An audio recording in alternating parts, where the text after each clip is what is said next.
আজই ডাউনলোড করুন আর এনজয় করুন আপনার পছন্দের শো। আমি আর সিমি জানো তো শাহরুখ কাজলের প্রচুর ডায়লগ না গড়গড় করে বলে দিতে পারি। হ্যাঁ, আমরা শাহরুখ কাজলের সিনেমা দেখে আসতাম আর তারপর ওদের ডায়লগগুলো না মুখস্থ করতাম আর বিল্ডিং এর সবাইকে আমাদের দুজনের পারফরমেন্স দেখাতাম। কি হয়েছে কি হয়েছে? আচ্ছা আচ্ছা আচ্ছা আচ্ছা আমার উপর রাগ হয়েছে, পাপার উপর রাগ হয়েছে? হ্যাঁ, কি করলে সারাদিন, কি করলে আমাকে বলো তো, আমাকে বলো তো সারাদিন কি করলে?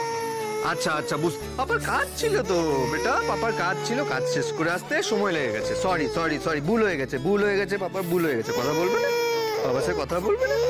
খেলবো আমরা আজকে সারাদিন খেলা করতে পারিনি, আজকে রাত জেগে আমি আর বিল্লু রানী খেলবো আর মাম্মা ঘুমু করবে। ওকে ওকে, এবার একটু হাসো, একটু হাসো একটু। আচ্ছা আচ্ছা আচ্ছা, sorry sorry sorry sorry sorry. বাবা বাবা, মেয়েতে তো খুব জমেছে দেখছি। মেয়ের মান ভাঙাচ্ছিলাম, ওনার সাথে সারাদিন খেলা করতে পারিনি কিনা, উনি তো রেগে একদম বোম হয়ে আছেন। এই দেখো এই দেখো দেখো দেখো, আর কোনো ব্যাপারে মিল থাকুক না থাকুক, এই ব্যাপারে কিন্তু মায়ের সাথে খুব মিল, রাগ। মা, আমাকে রাখতে কবে দেখেছো? যতসব বাজে বাজে কথা। তুমি রাগ করবে না কিন্তু, তোমার মাও তো রাগ করে না, অভিমান হয় তার, একেবারে আকাশ পাতাল এক করা প্রগাঢ় অভিমান। তবে তোমার মায়ের সেই অভিমানটা কিন্তু রাগের থেকেও বেশি ভয় পাই আমি।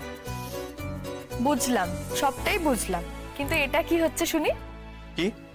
তুমি তো আমাকে বলেছিলে তুমি নাকি বাচ্চা কোলে নিতে একদম পারবে না, আর ও নাকি এতটাই ছোট যে তোমার আঙুলের ফাঁক দিয়ে গলেই যাবে। এখন এখন তো দেখছি খুব ভালোই হ্যান্ডেল করছো। দেখি দাও দাও, আমাকে দাও। আমি নিতে পারবো না ওকে কোলে, কে বলেছে? আমি একজন mature, dedicated and serious father, ঠিক আছে? সবকিছু ট্রেনিং নিয়ে নিয়েছি। আজকাল ইন্টারনেটে খুঁজলে সব পাওয়া যায়, কি বেটা, তাই তো? সর্বনাশ, তুমি কোলে নেওয়ার ট্রেনিংটা ইন্টারনেট ঘেটে পেয়েছো? হ্যাঁ, দাও দাও দেখি। ওমা না না, পাপা কার পারেনি না তোমার কান্না থামাতে। বারে, কিছু ভুল করলে তো তুমি পুরো বাড়ি মাথায় তুলবে, তার চেয়ে এটাই ভালো না? ঠিক আছে, হয়েছে, এবার যাও তো এখান থেকে। কেন বাইরে যাবো কেন? আমার নির্বাসন নাকি? কেন আবার? ওকে খাওয়াবো। হ্যাঁ তো খাওয়াবে তো খাওয়াবে, তাতে বাইরে যাওয়ার কি আছে? বাইরে কেন যাবো? আমি বলছি তাই যাবে, যাও বলছি না।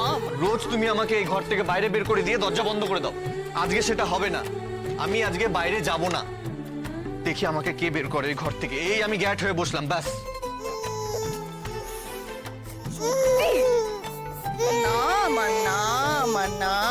এই লুকোচুরিটার মানে না আমি বুঝি না রাই, কেন এই দৃশ্যটা আমার কাছ থেকে আড়াল করে রাখতে হয় তোমার, বলো তো? তুমি জানো এই দৃশ্যটার উপরে পৃথিবীর বিখ্যাত বিখ্যাত আর্ট হয়েছে। তোমার আর্ট তুমি তোমার মাথায় রাখো, আর এখানে বসে বসে বকবক না করে বাইরে গিয়ে বন্ধুর সঙ্গে গল্প করো না গিয়ে। সে নিশ্চয়ই একা একা বোর হচ্ছে। রাই, তোমার খারাপ লেগেছে তাই না? কেন খারাপ লাগার কি আছে? খারাপ লেগেছে এই যে তুমি যেভাবে বললে। কেন, কি খারাপ লাগবে? তোমার এই গলার টোনটা তো আমি খুব ভালো করেই বুঝি, চিনি। আমি সিমরানকে এই বাড়িতে এসে থাকার কথা বললাম, ইনফ্যাক্ট তোমাকে একবারও জিজ্ঞেস করলাম না যে রাই এটা করা উচিত হবে কিনা। এটাই তোমার খারাপ লেগেছে? আচ্ছা, খারাপটা কেন লেগেছে সেটা তো বলো। মানে তোমার সাথে কথা না বলে ওকে এই বাড়িতে নিয়ে এলাম সেটার জন্য, নাকি তোমাকে এই বিষয়ে কিছু বললাম না তার জন্য? আমার খারাপ লেগেছে কে বললো? আমি তোমায় কিছু বলেছি? না, সে হয়তো তুমি মুখে বলনি, কিন্তু আমি বেশ বুঝতে পেরেছি। শোনো রাই, তোমার কিসে ভালো লাগে আর কিসে খারাপ লাগে সেটা আমি তোমার গলার স্বরেই বুঝতে পারি, ঠিক আছে? আসলে এতদিন পরে আমি ওকে দেখে হয়তো একটু বেশি আপ্লুত হয়ে পড়েছিলাম। তাছাড়া আমাদের বাড়ি কলকাতায় আছে, সেখানে ও কলকাতায় এসে হোটেলে থাকবে, এটা আমি মেনে নিতে পারছিলাম না রাই। মাও তো আমাকে জোর করছিল ওকে নিয়ে আসার জন্য এই বাড়িতে, তুমি তো দেখলে সেটা। একটা সময় ওদের ফ্যামিলি আর আমার ফ্যামিলি খুব ক্লোজ ছিল। তুমি এত এক্সপ্লেন কেন করছো আমার কাছে? তোমার একজন বন্ধু, ছোটবেলাকার বন্ধু, খুব কাছের বন্ধু, সাহায্য দরকার, তুমি তাকে থাকতে দিয়েছো, ব্যাস। এটাই তো করা উচিত। না, আমার হয়তো তোমার পারমিশন নেওয়া উচিত ছিল। I am sorry. সরি কেন বলছো অনির্বাণ? তুমি তো ভুল কিছু করোনি। আর তুমি কি আমাকে এতটাই ছোট মনে করো? একজন মানুষ, অসহায় মানুষ, যার থাকার জায়গার দরকার, তুমি তাকে থাকতে দিয়েছো, আমি রাগ করবো এটা শুনে? আর শোনো, আমার সঙ্গে সিমরানের কথাও হয়েছে। সবটাই শুনেছি আমি। কত কষ্ট করছে ও এখন, ওর একার উপর সবটা দায়িত্ব। বাবা অসুস্থ, বাবা চিকিৎসা ওই চালায়। প্যান্ডেমিকের পর থেকে ওর চাকরিটাও নেই, অল্প উপার্জন এখন। ভালোই করেছে এখানে এসে, অন্তত কিছুটা হলেও তো উপকার হবে। যাক বাবা, আমি বাঁচলাম। আমি জানতাম, সব জানার পর তুমি ঠিক কিচ্ছু বলবে না, এটা আমি শিওর ছিলাম। এই জন্যই তো তুমি হলে the best wife in this whole world. আচ্ছা, এবার আমি ওদিকটায় আসি, দেখি তোমাদের দুজনকে। বারণ করেছি তো। তাহলে আর কি, তোমার নিষেধ অমান্য করার ক্ষমতা কি আর আমার আছে? Thank you Rai, thank you so much এত সুন্দরভাবে সিমিকে অ্যাকসেপ্ট করে নেওয়ার জন্য।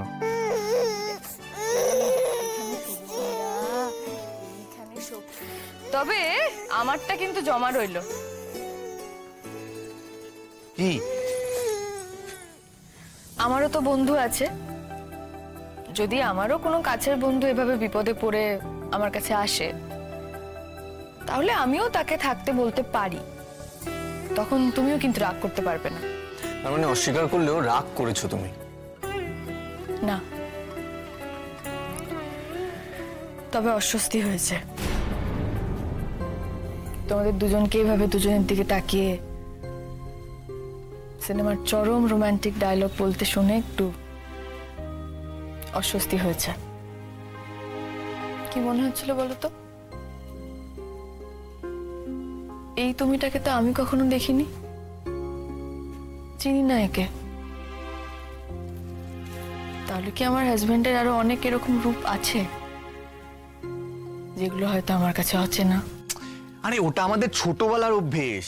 আমি আর সিমি জানো তো, শাহরুখ কাজলের প্রচুর ডায়লগ না গড়গড় করে বলে দিতে পারি। হ্যাঁ, আমরা শাহরুখ কাজলের সিনেমা দেখে আসতাম, আর তারপর ওদের ডায়লগগুলো না মুখস্থ করতাম, আর বিল্ডিং এর সবাইকে আমাদের দুজনের পারফরমেন্স দেখাতাম। আমি সেটা দেখেই তো অবাক হলাম। একদিন টিভিতে ডিডিএলজে চলছিল, তুমি সেটা দেখে ল্যাপটপ নিয়ে ঘরে চলে এসেছিলে কাজ করার জন্য। কই, তখন তো একবার আমাকে কথাগুলো বলনি। তাই এক একজনের সঙ্গে এক একটা ব্যাপার এমন কানেক্টেড হয়ে যায় না, সেটা কোনো জায়গা হতে পারে, কোনো জিনিস হতে পারে, যেটা হয়তো একটা পার্টিকুলার মানুষের সঙ্গে কানেক্টেড। আমার সাথে তুমি কিসে কানেক্টেড? এই যে আমার বুকের ভেতরে হার্টবিটটা শুনতে পাচ্ছ, এভাবেই তোমার সাথে আমি কানেক্টেড। আমাদের সব কিছু কানেক্টেড, আমাদের দুজনের গোটা জীবনটা কানেক্টেড। কথাগুলো খুবই ভেগ শোনালো। কাম অন, আমরা ছোটবেলায় কি ফাজলামো করতাম সেটার সাথে আমার আর তোমার কানেকশনের কি করে মিল থাকতে পারে?